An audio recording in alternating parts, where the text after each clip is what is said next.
Bonjour à tous. Nous sommes très heureux de vous accueillir pour cette séance académique du 2 juin 2021, qui est en visioconférence. Il y a quelques collègues présents, mais elle est toujours en visioconférence quasi complète. C'est une séance qui a été organisée à la demande de notre secrétaire général Hubert Joannet par Marc Revol.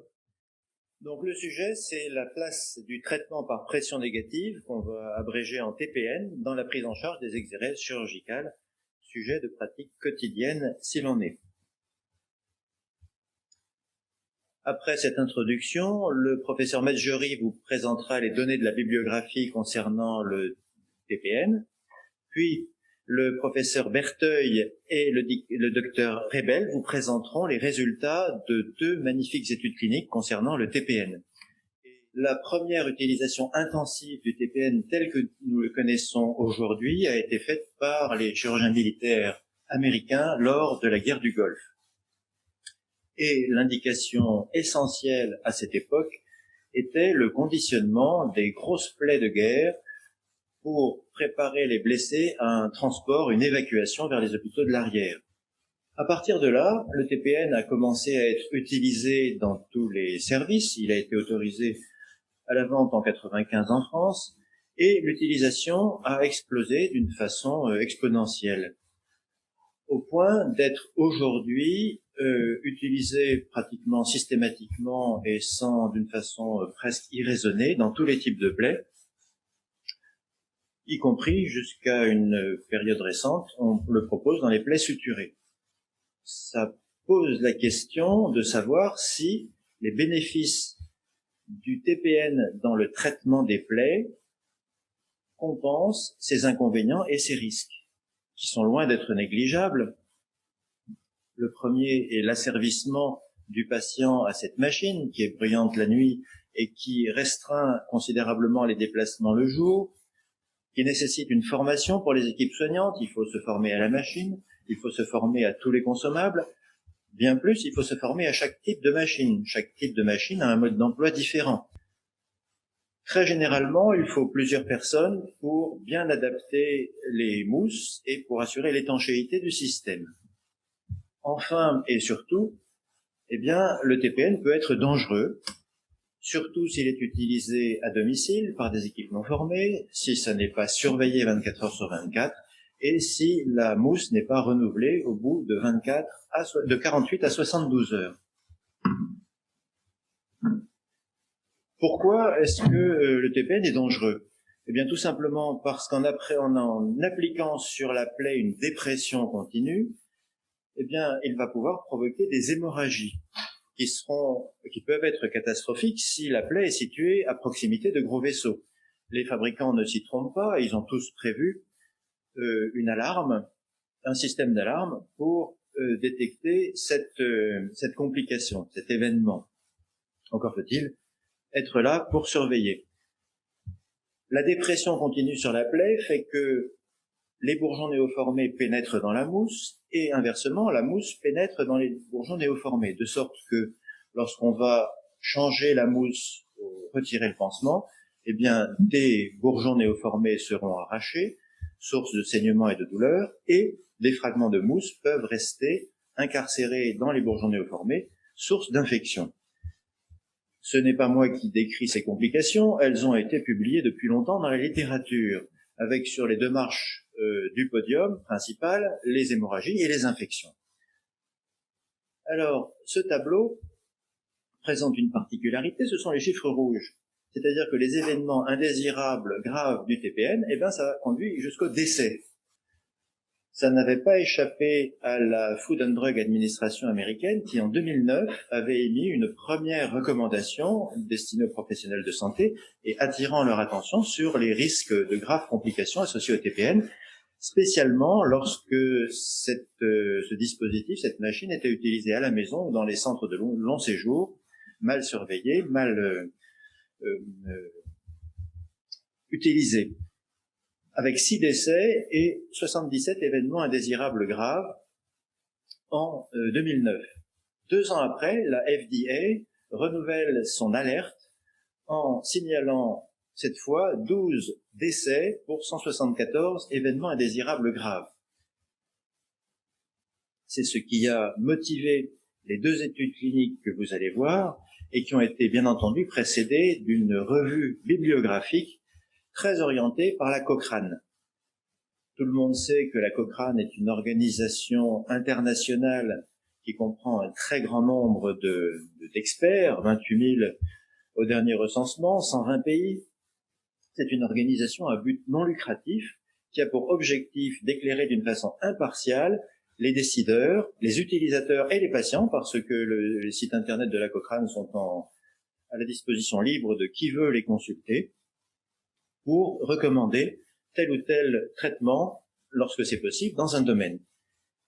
Comment fait-elle ces recommandations? Eh bien, en faisant des méta-analyses de la littérature, en classant les niveaux de preuve et en appréciant les rapports bénéfices-risques les uns par rapport aux autres. Et nous avons eu la chance que la Cochrane se soit intéressée depuis 10 ans au TPN dans le domaine de la plaie. Elle a pratiqué des méta-analyses, et ces méta-analyses, eh bien, je vais laisser la parole au professeur Maggiori qui va nous exposer les données actuelles de la bibliographie. Bon, bonjour à tous. C'est un vrai plaisir d'être là aujourd'hui. Je suis chirurgien digestif et plus particulièrement colorectal. Donc j'ai peut-être une vision qui est un peu plus polarisée sur le TPN, mais je vais quand même essayer d'être particulièrement objectif sur cette revue de la littérature, de l'evidence-based medicine, des résultats et potentiellement des bénéfices du TPN.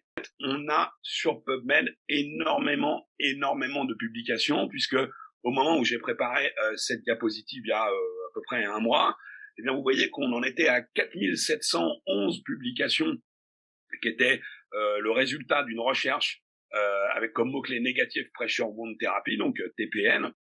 Alors, on va, en termes de présentation des résultats, on va commencer par peut-être là où il y a le moins de littérature disponible, pour que ça, on commence par les choses simples, et c'est les résultats de la laparostomie.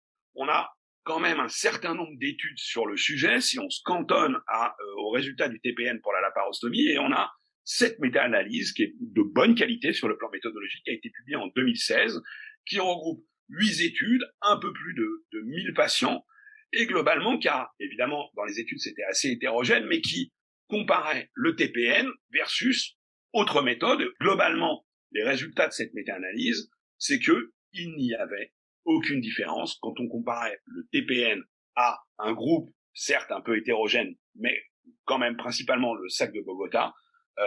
Pas de différence significative en termes de taux de fermeture aponébrotique à long terme, de morbidité globale à long terme, de fistule entérocutanée à long terme. On avait dans cette méta-analyse absolument aucune donnée sur le temps avant la fermeture de la paroi définitive. Est-ce que le TPN avait quand même un intérêt pour accélérer les choses et pour finalement arriver à contrôler la laparostomie le plus rapidement possible? On a heureusement en 2016 un essai randomisé qui a répondu à cette question. Là, c'est un peu plus homogène puisque c'est une seule étude. C'est TPN versus Bogota-Bac, 75 patients, et vous voyez les courbes de survie de la laparostomie entre guillemets qui montrent clairement que les deux courbes sont superposables. Donc il y a en fait aucune différence. La TPN en laparostomie ne permet pas de fermer un peu plus rapidement l'abdomen et de contrôler. Donc clairement, il n'y a pas de bénéfice clair dans la littérature du TPN pour la laparostomie. Bien. On passe évidemment à un groupe plus compliqué qui est la cicatrisation dirigée, mais qui est peut-être potentiellement un peu plus intéressant sur le plan conceptuel, puisque c'est à la rigueur pour ça qu'on a inventé le TPN. Et là, on a une multitude de méta-analyses de la Cochrane qui ont été proposées. Les plaies chroniques, donc je vous rappelle ce qui avait été fini l'HAS, c'était plaies diabétiques, escar, ulcère de jambe. Vous voyez que on a une méta-analyse par étiologie, ce qui est plutôt une bonne idée, ça rend les choses bien homogènes en termes de résultats. La Cochrane a beaucoup travaillé sur le sujet, donc c'est vraiment hyper intéressant. Le problème, c'est que vous le voyez, on a à chaque fois un certain nombre d'essais randomisés qui sont inclus dans les études, et que globalement, les conclusions de l'ensemble de ces méta-analyses, c'est qu'on ne peut pas conclure. Pourquoi est-ce qu'on peut pas conclure? On peut pas conclure parce qu'en fait, l'ensemble de la littérature qui est disponible est de mauvaise qualité, si ce n'est de très mauvaise qualité, et que donc, la Cochrane, qui fait toujours une évaluation de la qualité des études qu'elle inclut dans ses méta-analyses, a décidé de rejeter l'ensemble des essais randomisés qui avaient été publiés parce qu'il les trouvait potentiellement extrêmement biaisés Donc c'est impossible de démontrer un bénéfice en l'état actuel de la littérature du TPN pour la cicatrisation dirigée. Pour les plaies aiguës, donc encore une fois je vous rappelle, les plaies aiguës c'était un peu plus homogène, les plaies aiguës traumatiques, et puis on a ensuite les plaies avec des pertes de substance avec des cicatrisations dirigées. Donc les plaies aiguës traumatiques, une méta-analyse, 7 essais randomisés. Je vous ai mis les forest plots.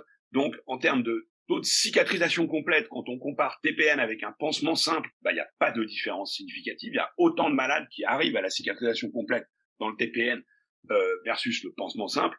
C'est heureux. En termes d'infection du site opératoire, sur le plan du bénéfice clinique, eh bien, on n'a pas d'intérêt majeur du TPN, puisqu'il n'y a aucune différence significative quand on compare les fractures ouvertes, les autres plaies traumatiques qui sont gérées par TPN ou par cicatrisation simple, un pansement simple. Donc, vous voyez encore une fois, pas de différence significative. On arrive à le sujet qui, à mon sens, est le cœur du sujet. C'est ce qu'a appelé la Cochrane les wounds healing by secondary intention, ce qui veut dire en fait la cicatrisation dirigée, comme on l'entend tous, perte de substance ou abcès de paroi, et on obtient une cicatrisation progressive jusqu'à une cicatrisation complète, une cicatrisation dirigée, comme on l'entend à peu près tous, je pense. Et ben, cette méta-analyse, elle a été publiée relativement récemment. Vous voyez que si on suit le diagramme, on est plein d'espoir. Cochrane a reviewé 586 papiers publiés dans PubMed. Elle en a quand même exclu un certain nombre, évidemment, mais ça commence à devenir pas mal puisqu'elle en a exclu 556 qui en fait parlaient pas du tout de ça. C'était le titre, on avait l'impression que c'était potentiellement ça, mais en fait ça n'avait rien à voir. Donc seulement 32 papiers ont été lus intégralement et vérifiés qu'on pouvait les inclure dans la méta-analyse. Le problème est qu'à partir de là, on en a enlevé 29 dont les raisons sont explicitées dans la méta-analyse, et globalement c'est parce que c'est extrêmement de mauvaise qualité sur le plan méthodologique. Il nous en reste plus que 2 qui peuvent être inclus potentiellement dans la méta-analyse, et là on est extrêmement déçu en fin de parcours, parce qu'en fait la Cochrane, encore une fois, rejette l'ensemble de ces 600 papiers. Aucun n'a une méthodologie qui est suffisamment satisfaisante pour pouvoir être inclus dans une méta-analyse. On pourrait peut-être suggérer que le bénéfice du TPN est là où on ne l'attendait pas, et moi j'ai été très surpris, agréablement surpris de retrouver ces papiers qui sont très récents dans la littérature. Je suis tombé sur cette méta-analyse de la Cochrane qui date de l'année dernière. Le titre c'est « Le TPN pour les plaies qui sont suturées ». Donc une espèce de TPN prophylactique, qui a en fait 31 essais randomisés qui se sont intéressés à cette idée, donc c'est beaucoup. Et quand on regarde le taux d'abcès de paroi quand on fait TPN prophylactique versus pansement simple sur une cicatrisation fermée, eh bien on s'aperçoit qu'il y a effectivement une diminution significative des abcès de paroi après TPN prophylactique.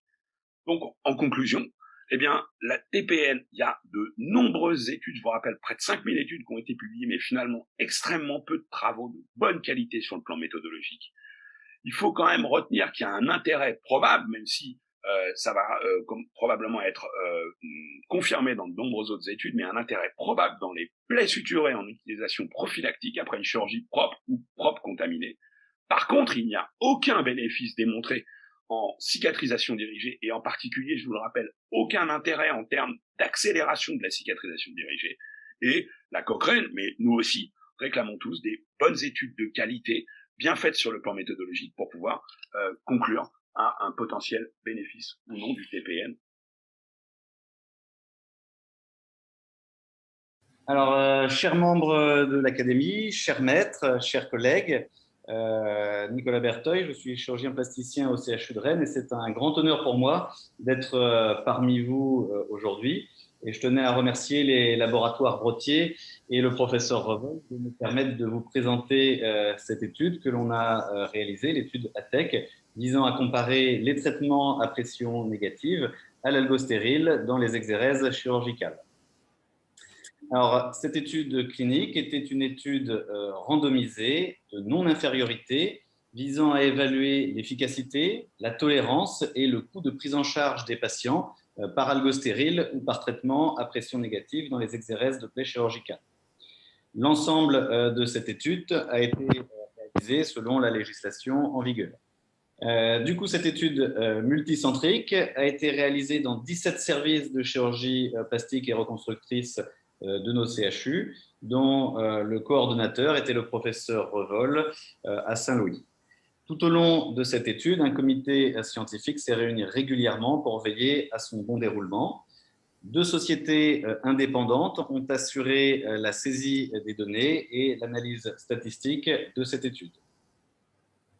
Alors, l'objectif principal de cette étude était de démontrer que l'efficacité cicatrisante de l'algostéril est non inférieure à celle des traitements à pression négative. Et pour cela, le critère de jugement principal que l'on a pris, c'était le délai en nombre de jours entre la date de l'exérèse chirurgicale et la date d'obtention d'un bourgeonnement optimal pour permettre la mise en place d'une greffe de peau mince. La marge de non-infériorité a été déterminée à 4 jours. Les objectifs secondaires de cette étude étaient d'évaluer la tolérance des 2 produits et également le coût de prise en charge des patients avec chacun des dispositifs. Alors, quels étaient les critères d'inclusion et d'exclusion de cette étude? Pour pouvoir y participer, les patients devaient être majeurs, être aptes à signer un consentement éclairé pour des exérèses chirurgicales d'une surface supérieure ou égale à 30 cm². Les plaies devaient être d'origine infectieuse, traumatique ou tumorale et laissées en cicatrisation dirigée avant la pose d'une éventuelle greffe de peau mince. Les critères d'exclusion de cette étude étaient une contre-indication à utiliser l'un des produits, un diabète non équilibré, des traitements immunosuppresseurs, chimiothérapie ou radiothérapie, ou des exérèses chirurgicales consécutives à une brûlure. Vous allez pouvoir voir dans la vidéo suivante la prise en charge d'un patient inclus dans l'étude.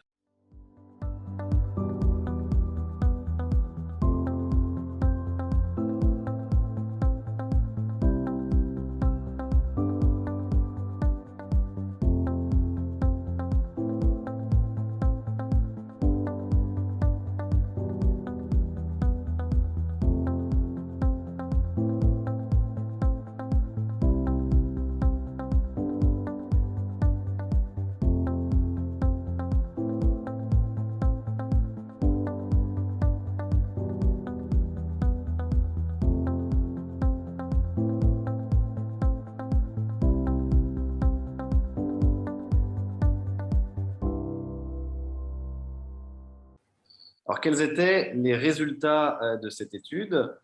107 patients ont été randomisés et inclus dans les 2 bras de traitement, 52 dans le groupe algostéril, 55 dans le groupe TPN.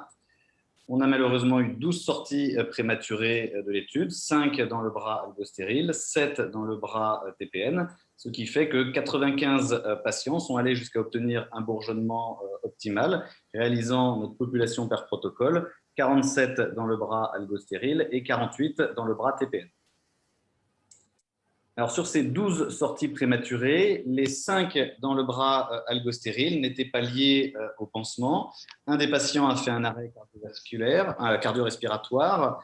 Un patient de 89 ans en mauvais état général est décédé et 3 patients ont été perdus de vue. A contrario, dans le groupe algostéril, les 7 sorties étaient liées au groupe TPN, une pour une absence d'évolution de plaie après 14 jours de traitement, 2 pour des douleurs insupportables, 1 pour un érythème de la peau périlésionnelle et 3 patients ont retiré leur consentement du fait des douleurs et des bruits occasionnés par le moteur des TPN. Il n'y avait également pas de différence significative en ce qui concerne les étiologies des pertes de substances, que ce soit pour les causes infectieuses, les causes tumorales ou traumatiques, et les 2 groupes étaient à majorité pour les causes infectieuses. Alors, quels étaient les résultats sur l'objectif principal, qui était l'efficacité cicatrisante des dispositifs, évaluée par le délai en nombre de jours entre l'exérèse chirurgicale et l'obtention du bourgeonnement optimal? Vous pouvez voir ici que la durée de cicatrisation dans le groupe algostéril était de 19,98 jours, alors qu'elle était de 20,54 jours dans le groupe TPN, ce qui nous a permis de conclure que l'efficacité cicatrisante d'algostéril était statistiquement non inférieure à celle des traitements à pression négative. Résultat sur la population per protocole qui a été confirmé sur la population en intention de traiter. On a ensuite regardé les résultats sur la tolérance, qui ont été calculés sur le nombre des événements indésirables et aussi la nature des événements indésirables au cours de cette étude. Et on voit que dans le groupe aldostéril, il n'y avait aucun événement indésirable imputable au produit. À la différence, dans le groupe TPN, 14 événements indésirables ont été déclarés, soit 24% des patients, dont un événement indésirable grave avec une hémorragie importante nécessitant une reprise en urgence au bloc opératoire. 13 autres événements indésirables, 5 pour des douleurs importantes, 3 pour des hémorragies ne nécessitant pas de retour au bloc opératoire, 2 pour des érythèmes de la peau périlésionnelle, 2 pour des infections de la plaie et une ankylose articulaire à noter en lien avec le port du moteur. Pour ce qui est du coût de la prise en charge de ces patients, le coût de prise en charge au niveau hospitalier était identique, ce qui fait que la différence des coûts observés était en lien avec le parcours après l'hospitalisation. Et cela n'est pas étonnant puisque les coûts de ces différentes structures sont extrêmement importants. Dans cette étude, on peut voir que 94% des patients du groupe algostéril étaient sortis à domicile avec des soins par une infirmière libérale et seulement 6% des patients avec une prise en charge en HCLD. À la différence, dans le groupe TPN, 90% des patients étaient sortis en SSR ou en hospitalisation à domicile. Les 10% restants étaient des échecs au traitement avec des relais par des pansements conventionnels qui ont permis du coup la sortie à domicile.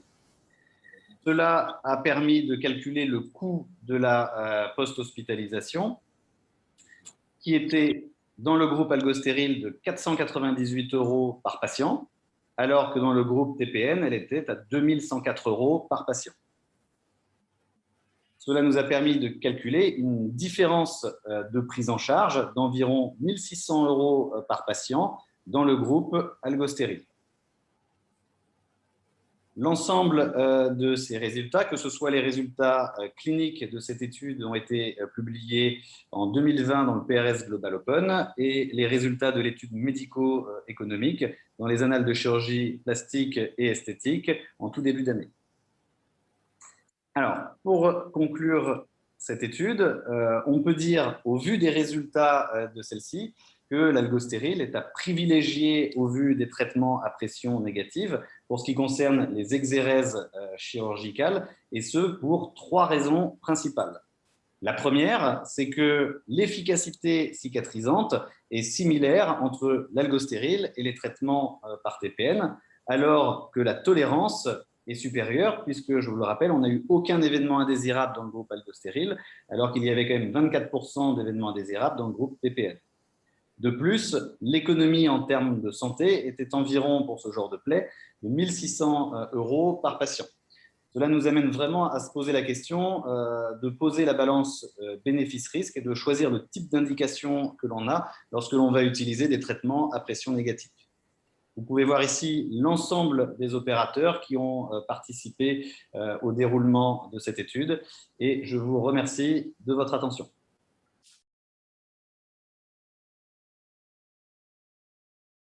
Donc oui, comme je vous disais, je suis chirurgien viscéral et digestif au CHU de Nancy. Je suis très honoré et heureux de pouvoir présenter les résultats de cette étude interface ici à l'Académie nationale de chirurgie. Et donc, il s'agit d'une étude qui évalue l'intérêt d'algostéril utilisé en interface dans le traitement par pression négative pour diminuer la douleur au retrait du pansement. Le rationnel de l'étude, eh bien, effectivement, comme on l'a déjà dit, l'inconvénient principal du traitement par pression négative est l'incarcération des bourgeons de cicatrisation dans la mousse, qui provoque donc une douleur et un saignement lorsqu'on les arrache lors des changements de pansement.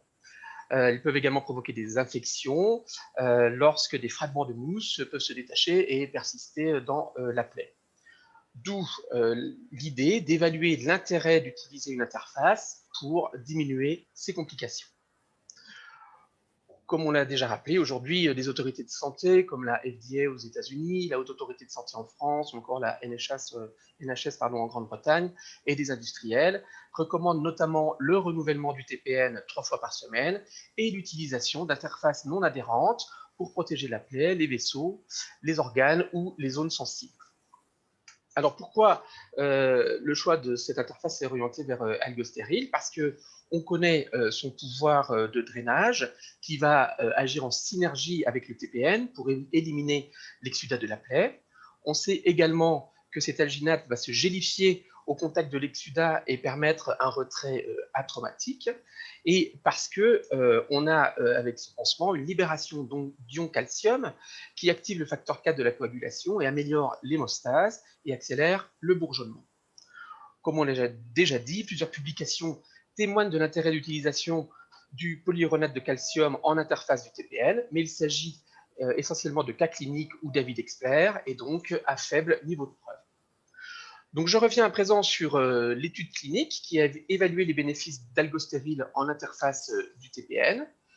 Il s'agit d'une étude multicentrique analysant les résultats de 8 services de chirurgie qui ont participé à ce travail, avec différentes spécialités chirurgicales qui étaient représentées, la chirurgie digestive, vasculaire, orthopédique et traumatologique, la chirurgie plastique et la chirurgie thoracique. Le coordonnateur de l'étude était le professeur Gaillet du CHU de Poitiers, et l'analyse statistique était réalisée par une société indépendante, GSEM. Des traitements donc à l'étude étaient le TPN avec algostérile en interface entre la mousse et la plaie, et le TPN avec la mousse directement au contact de la plaie. Le schéma de l'étude, il s'agit d'une étude croisée, en crossover, dans laquelle, par définition, le patient est son propre témoin. L'inclusion débutait après 7 jours de traitement par TPN, de manière à sortir de la période où les pansements étaient réalisés soit au bloc opératoire, soit en utilisant des antalgiques de palier 3. L'évaluation était réalisée à J2 pour le premier traitement et à J4 pour le deuxième traitement. Donc, le critère d'évaluation principal était la douleur au retrait du pansement, qui était mesurée par le patient par une échelle visuelle analogique tout à fait classique, là, cette petite réglette qu'on connaît bien, avec une face visible pour le patient qui indiquait l'intensité de la douleur, de pas de douleur à douleur extrême, et une face visible par l'investigateur qui était graduée de 0 à 100 mm. Pour cette étude en crossover où chaque patient évaluait les 2 traitements, les statisticiens ont calculé qu'il était nécessaire d'inclure 32 patients en comptant 10% de perdu de vue pour obtenir un résultat statistiquement significatif. Pour une étude en groupe parallèle où chaque patient évalue un seul traitement, il aurait fallu inclure 4 fois plus de patients. Les critères d'évaluation secondaire étaient la quantité de saignement à la surface de la plaie au retrait du TPN, et la fréquence et la nature des événements indésirables. Les critères d'inclusion donc concernant le patient, il fallait qu'il soit majeur, qu'il ait signé le consentement et traité par TPN depuis 7 jours. En ce qui concernait la machine, c'était des moteurs, des systèmes sans installation, et pour les consommables, était évaluée la mousse noire uniquement. Les critères de non-inclusion, donc les patients sous antalgiques de palier 3, avec des neuropathies diabétiques ou qui, bien sûr, présentaient une contre-indication au TPN. Alors, le type de plaie à l'inclusion, vous voyez que 21 patients présentaient une plaie suite à une exérèse chirurgicale, 6 avaient une désunion de plaie opératoire et 7 présentaient une plaie traumatique non suturable. Alors, qu'en est-il des résultats de l'étude? 34 patients ont été randomisés, 3 ont été exclus parce que les données douleur n'étaient pas disponibles à J2 et J4, dont dans un cas en raison d'un événement indésirable survenu à J2 entraînant l'arrêt du protocole. Nous y reviendrons un peu plus tard. 31 patients constituaient la population en intention de traitement. Aucun patient n'a été exclu pour une déviation majeure du protocole et la population par protocole était donc de 31 patients. Je vous rappelle qu'il fallait 29 patients pour une différence statistiquement significative. Alors, les résultats du critère principal qui était la douleur au retrait, 31 patients ont évalué la douleur au retrait pour chacun des 2 traitements. La douleur moyenne du groupe mousse avec algostérile en interface était de 15,2 mm et de 38,5 mm pour la période mousse seule. Donc la douleur est significativement moindre au retrait du pansement avec algostérile en interface. À noter qu'il n'y avait pas d'effet séquence, quelle que soit la séquence tirée au sort, les résultats étaient identiques, et pas d'effet période, puisqu'il n'y avait pas de modification significative de la surface ou profondeur de la plaie entre les deux périodes de traitement. Les critères secondaires, donc le saignement à la surface de la plaie au retrait du TPN, était donc quantifié par l'investigateur comme faible, modéré, abondant ou très abondant. Au retrait de la mousse avec algostérile en interface, 8 patients sur 31 présentaient des saignements, mais tous de faible quantité qui ne nécessitaient aucun geste d'hémostase.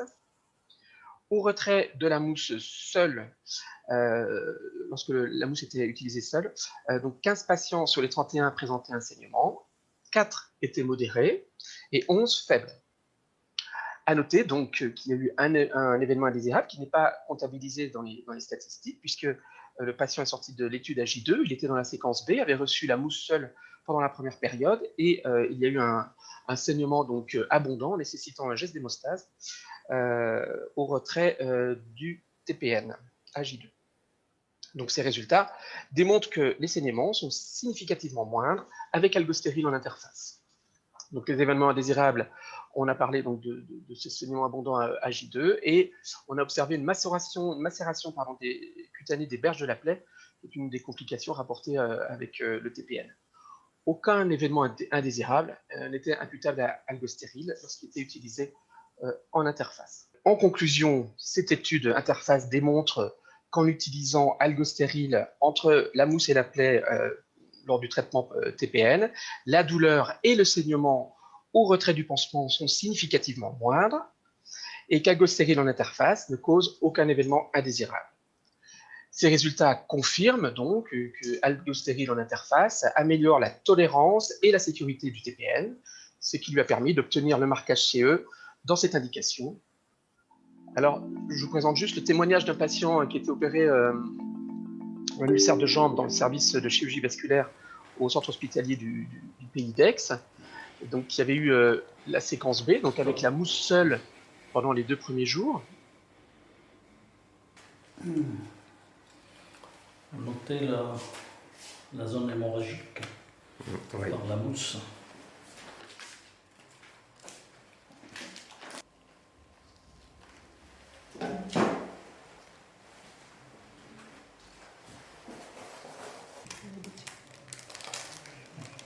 C'est du cours. Ouais, Merci. C'est bon, c'est fermé là-bas. Quand on ouvre le pansement, il y a la mousse qui est aspirée par le VAC, Quand on enlève cette mousse, elle est trop collée à la plaie et ça a saigné. Et c'est là que j'ai très mal. Il faudrait trouver ou de l'eau ou quelque chose pour ne pas enlever la mousse doucement. À moins, comme maintenant il y a cette plaque que vous avez mise, plus la mousse par-dessus, ça va moins tirer pour l'ouvrir. On y va doucement, monsieur. Voilà.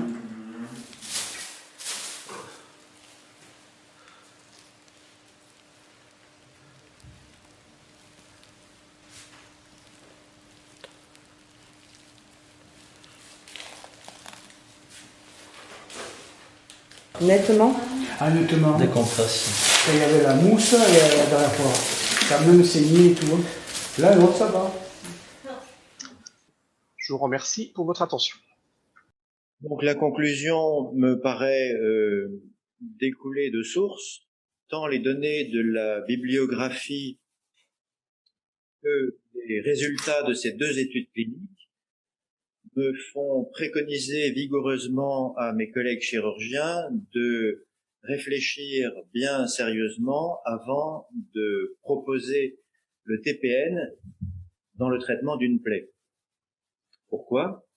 Parce que le bénéfice du traitement par pression négative n'a pas été démontré, ni dans la littérature, ni dans ces 2 études, d'un haut niveau, alors que inversement, ces inconvénients ont été largement démontrés, tant pour le patient que pour les équipes soignantes, que pour le budget de la santé.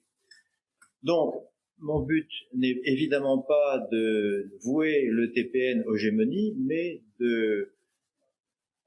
d'inciter à une réflexion un peu plus poussée avant une prescription systématique, parce que les avantages en termes de cicatrisation du TPN n'existent pas, mais il y a d'autres avantages dont il faudra sûrement tenir compte, mais qui en termes de cicatrisation, encore une fois, ne compensent pas, enfin ne sont pas supérieurs à ceux des pansements conventionnels. Alors comme on vit une époque formidable dans laquelle l'image et l'émotion sont aussi importantes que le verbe et la raison, après ces belles études, eh bien, rien ne vaut la courte vidéo suivante.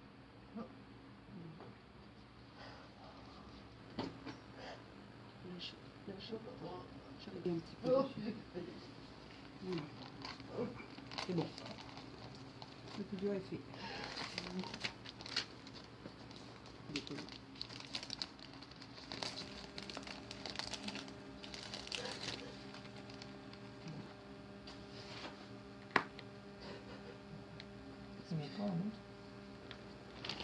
Il y en a toujours.